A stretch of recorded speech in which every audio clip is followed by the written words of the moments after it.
अस्सलाम वालेकुम, welcome back to my channel. आज मैं आपके लिए बहुत ही इजी और झटपट सी चिकन अचार गोश्त की रेसिपी लेके आई हूँ। बहुत ही मज़ेदार सी बनती है, जब भी मेहमान आए आप ये बना सकते हैं। तो रेसिपी बनाना स्टार्ट करते हैं। बिस्मिल्लाहिर्रहमानिर्रहीम। इसके लिए आप नेशनल अचार गोश्त मसाला ले लें। आप कोई भी नेशनल या शान का मसाला ले सकते हैं। ये मैंने पूरा पैकेट इस्तेमाल करना है। ये 1 किलो के लिए काफ़ी है। इसमें हम डालेंगे 1 अदद लीमू, इसको दरमियान में से आपने काट लेना है और 5 से 6 आपने हरी मिर्ची ले लेनी है। ये मैंने बारीक वाली ली है, आप के पास अगर मोटी वाली हो तो आप वो भी इस्तेमाल कर सकते हैं। तो इसका आपने दरमियान में से हाफ कट कर लेना है, पूरा नहीं कट करना, सिर्फ एक साइड से आपने इसको कट करना है इस तरह से। और इसके अंदर आपने मसाला भर लेना है। तो मसाला भरने के लिए आपने मसाले के अंदर लीमू का रस डालना है और उसको इस तरह से मिक्स कर लेना है। तो ये देखिए ये गीला सा हो गया है। अब इसको हम मिर्चों के अंदर अच्छे से भर सकते हैं। तो इसको मैं मिर्च के अंदर इस तरह से भर लूँगी। अगर मोटी वाली मिर्चें होंगी जो अचारी मिर्चें होती हैं, उसमें मसाला भरना ज़्यादा आसान हो जाता है। तो आप कोई भी मिर्चें इसमें इस्तेमाल कर सकते हैं। तो इस तरह मैं सारी मिर्चों में मसाला अच्छे से भर लूँगी और जो मसाला बच जाएगा वो आपने उसको चिकन के अंदर ही शामिल कर देना है। तो इस तरह से मैंने तमाम मिर्चों को भर लिया है।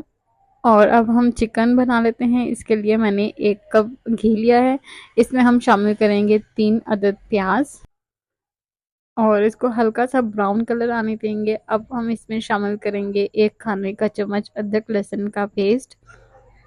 इसको मिक्स करने के बाद 2 से 3 मिनट के लिए फ्राई कर लेना है ताकि इसका कलर चेंज होना शुरू हो जाए।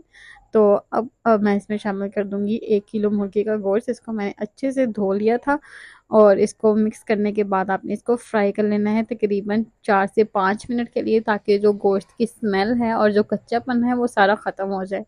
तो इसको फ्राई करते हुए तकरीबन 5 मिनट हो चुके हैं और ये देखिए इसका कलर चेंज होना शुरू हो चुका है। इसमें हम शामिल करेंगे आधा किलो टमाटर की प्यूरी। अचार गोश्त में हमेशा टमाटर ज़्यादा ही इस्तेमाल होते हैं।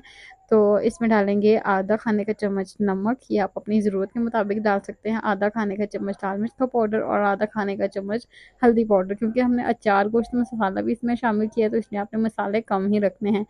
तो जो अचार गोश्त का मसाला बच गया था वो भी मैंने इसमें शामिल कर दिया है और तमाम चीज़ों को अच्छे से मिक्स करने के बाद आपने इसकी भुनाई कर लेनी है 5 मिनट के लिए। तो ये देखिए मसाला भुन चुका है, घी अलहदा और मसाला अलहदा हो चुका है। तो बहुत ही अच्छी खुशबू आ रही है इस पॉइंट पर। तो अब मैं इसमें पानी शामिल कर दूँगी, जितनी भी आपको ज़रूरत हो। मैं इसमें 2 कप पानी शामिल करूँगी और पकने के बाद वो तकरीबन 1 कप रह जाएगा, क्योंकि अभी गोश्त भी गलना है। तो इसलिए हम इसको मिर्ची डालने के बाद ढक कर रख देंगे तकरीबन 10 मिनट के लिए, ताकि गोश्त में अच्छा सा जायका आ जाए। और इसी दौरान अगर आप मेरे चैनल पर नए हैं तो चैनल को सब्सक्राइब कर दें, वीडियो को लाइक कर दें और वीडियो को दोस्तों के साथ शेयर करना मत भूलिएगा।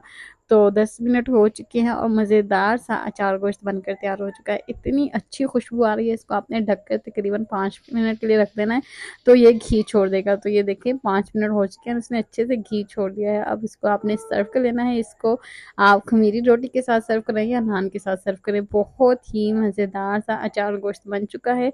उम्मीद करती हूँ कि आपको मेरी रेसिपी पसंद आई होगी। रेसिपी पसंद आए तो इसको ट्राई लाजमी करना और इसका फीडबैक मुझे कमेंट सेक्शन में देना।